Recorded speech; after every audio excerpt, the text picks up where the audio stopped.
Bonjour à tous, aujourd'hui je vais vous présenter le nettoyage du FAP. Donc c'est sur un Citroën, le Grand C4 Picasso. Le moteur c'est le 2 litres HDI 163 chevaux. Donc les symptômes sont les suivants. Le véhicule avait tendance donc à brouter.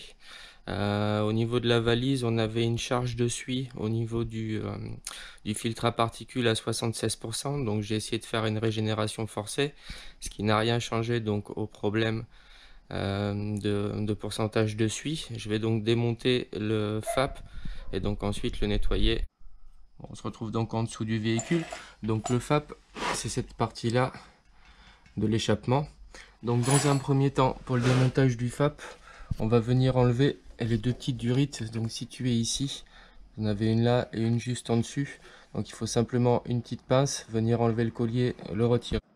Donc comme dit précédemment, je prends une petite pince et je vais venir donc serrer le collier, voilà, et on le pousse en arrière pour le faire reculer. Donc une fois mon collier reculé, je vais tirer la durite en arrière. Donc elles sont un peu collées, il ne faut pas hésiter à les faire tourner sur elles-mêmes pour pouvoir les enlever.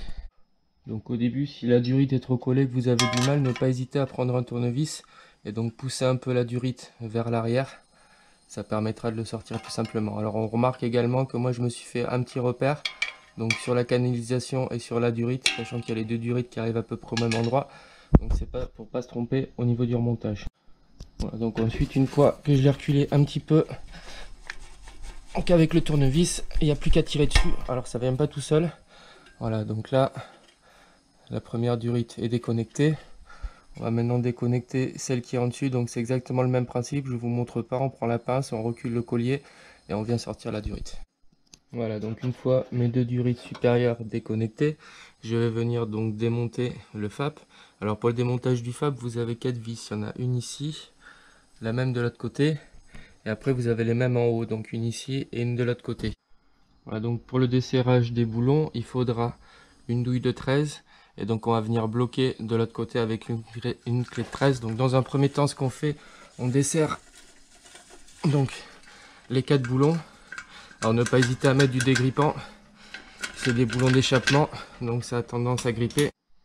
Donc pour le déblocage des deux boulons d'en bas, pas de problème, avec du 13 ça passe bien. Pour le déblocage des boulons d'en haut, donc les supérieurs, il va falloir mettre des rallonges pour pouvoir en fait s'excentrer par ici et pouvoir desserrer les vis. Voilà, donc comme dit précédemment, je suis venu mettre, donc j'ai mis deux rallonges, une longue et une petite, ce qui me permet, comme je vous disais, de sortir derrière le catalyseur, le FAP pardon, et donc de pouvoir démonter. Donc c'est pareil, on desserre, on bloque derrière avec le 13 et on vient desserrer les deux écrous supérieurs. Donc celui-là, et je vous montrerai celui d'en dessus après. Donc pour desserrer ma dernière vis ici, je suis un peu bloqué, j'ai pas forcément assez d'espace. Donc ce qu'on va faire, de toute façon fallait le faire après. Donc on va venir desserrer le collier de l'échappement ici. Donc pour le desserrage de ce collier, c'est du 16 qu'il faut. Voilà, donc on desserre entièrement le collier. Rien que le fait de desserrer le collier, ça vient nous descendre un petit peu l'échappement déjà. Ce qui va nous permettre d'accéder plus facilement à la dernière vis. Donc on enlève entièrement le boulon ici. Et on va venir dégager le collier pour pouvoir désaccoupler les deux parties de l'échappement. Donc une fois mon boulon enlevé, je viens retirer donc cette petite patte là qui fait office de bride. Et ensuite je viens donc reculer ma vis pour la sortir. Voilà, ensuite pour écarter le collier, moi j'utilise donc un repousse-piston. Donc ce que je fais, je viens positionner donc mon repousse-piston entre les deux et donc je vais serrer le repousse-piston, ce qui va avoir pour effet d'écarter le collier et donc de pouvoir le dégager. Voilà, donc une fois mon collier suffisamment écarté, je viens désaccoupler donc la partie arrière de l'échappement du FAP. Alors donc comme je vous disais, maintenant on a un bien meilleur accès, donc la dernière vis qui manquait c'est celle-là. On a un bien meilleur accès à la dernière vis pour la desserrer. Bon, je finis donc de débloquer mes 4 vis qui entourent le FAP pour pouvoir l'enlever. Alors une fois qu'on aura enlevé, on fait attention à ce que le FAP, une fois qu'on aura enlevé la dernière vis, on fait attention à ce que le FAP ne nous tombe pas dessus, sachant qu'il est déjà vers le bas là. Donc on enlève le dernier boulon et ensuite on le tient pour venir l'enlever entièrement. Bon, donc une fois les 4 vis de mon échappement enlevés, je vais venir donc déclipser. Donc simplement avec un grand tournevis, on vient lever donc les deux les deux durites rigides ici, qui étaient prises dans un support, et ensuite je vais pouvoir donc venir retirer mon FAP. Bon, j'ai maintenant donc démonté mon FAP, alors on fera attention au remontage à venir repositionner le joint qui va entre les deux. Alors, ce que je vais faire dans un premier temps, je vais venir mettre un coup de soufflette ici. Bon, c'est relativement propre, mais je vais quand même le faire. Et ensuite, je vais mettre un coup de nettoyant frein sur la sonde ici pour la nettoyer un peu. Donc, je vais mettre un coup de soufflette.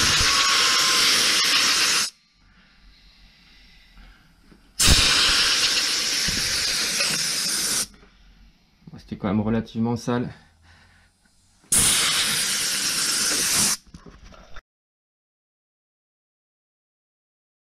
Bon, j'ai maintenant donc nettoyé mon FAP. Donc, comme je vous ai dit, au Karcher d'un côté et de l'autre. Ensuite, ce que j'ai fait, je suis venu mettre un coup de soufflette. Donc, pareil d'un côté et de l'autre pour enlever au maximum l'eau qui avait pu s'accumuler à l'intérieur. Je vais donc maintenant passer au remontage du FAP. Donc, pour le remontage, à l'inverse du démontage, on va venir dans un premier positionner cette partie-là, donc dans les 4 vis, et mettre les boulons sans les serrer, juste à la main pour que ça tienne. Et ensuite, on viendra donc repositionner la partie arrière. Bon, j'ai maintenant repositionné donc juste à la main mes 4 boulons, donc les 4 boulons autour. Je vais venir repositionner cette partie. Donc pour remettre ça, on vient soulever et donc faire coïncider les deux parties. Donc on les emmanche l'une dans l'autre. Et ensuite, une fois qu'elles sont emmanchées, donc on le tient comme ça, bien en hauteur. Et ensuite, on vient remettre le collier. Bon, j'ai maintenant repositionné mon collier. Étant donné qu'il était encore écarté avec mon écarteur, je suis simplement venu donc le glisser ici. Je vais maintenant repositionner la vis et le boulon et donc resserrer l'écrou. Donc je positionne mon boulon, la partie demi-lune, donc vers le haut, qui viennent se mettre dans le collier. Voilà, donc je mets ma vis en donc une fois ma vis repositionnée, je viens repositionner donc l'entretoise de l'autre côté. Donc je la mets en place et ensuite je mets le boulon. Je mets le boulon, je le resserre à fond et ensuite une fois donc il va arriver embuté ici, je vais venir relever au maximum mon échappement, donc que les deux parties soient bien jointées et je serre à fond le collier. Bon, j'ai oublié de préciser, avant de resserrer donc mon collier, je suis venu resserrer donc la vis qu'il y a de ce côté ici. Donc j'avais des difficultés à avoir accès tout à l'heure quand le catalyseur était en position haute. Donc voilà, maintenant j'ai resserré mon collier, je vais resserrer les 3 autres vis.